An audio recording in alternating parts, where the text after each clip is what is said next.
Good morning, everyone, and welcome to part 2 of my short probiotic, prebiotic series of videos on this channel. So if you like this kind of content, please give it a thumbs up, subscribe, share it with your friends. This is kind of a trial run of making these dietetics types of videos on this channel, and I would really love your feedback. So let's get started talking about prebiotics. So what are they? Well, prebiotics, they're sort of like they sound. They're before biotics, so pre-bacteria.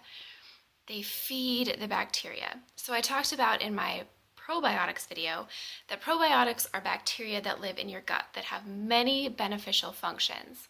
So we need to make sure that we keep these guys alive. Besides supplementing them with new bacteria on a daily basis or semi-regular basis, 3 or 4 days a week, we want to get some prebiotics in our diet. But what we also need to do is feed the existing bacteria. So what prebiotics are is they're actually a type of fiber that we get in our diet, and you can get them from many food sources. Jerusalem artichokes and bananas, those are two main ones, but there are others, and I will run them down at the end of the video. So it's really important to get these in our diet as well as the actual bacteria. We want to keep them healthy. Now, the probiotics will feed on anything in our guts, but certain things help them grow and proliferate much faster and are actually targeted to help the good bacteria rather than the bad bacteria. So I talked about also in my probiotics video that probiotics will outcompete the bad bacteria that we get in our guts so that the good bacteria thrive and the bad bacteria die off and are actually passed through our digestive system rather than setting up shop and making us sick.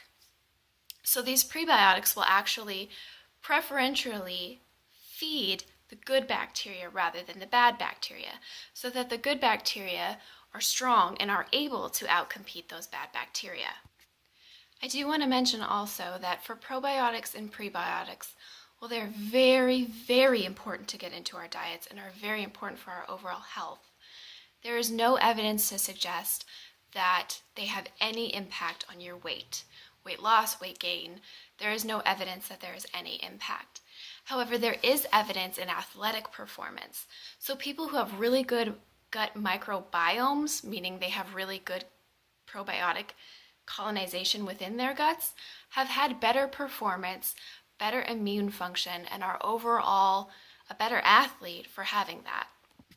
So some food sources of prebiotics, as I was mentioning earlier, bananas, Jerusalem artichokes, and things like garlic and onions. Now these are better raw, but you can cook them and still get some of the benefit. Also dandelion greens and this thing called chicory root, which is a member of the dandelion family, but some people use it in place of coffee or tea. You would kind of brew it like a tea.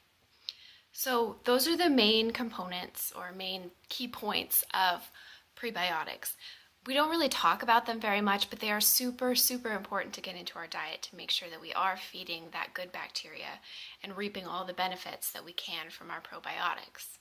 So again, we want to make sure that we're getting our fermented foods, our yogurt, our kefirs.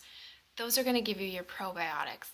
And to maintain those probiotics, we want to get garlic, onions, leeks, dandelions, bananas, Jerusalem artichokes, chicory root into our diet to feed them.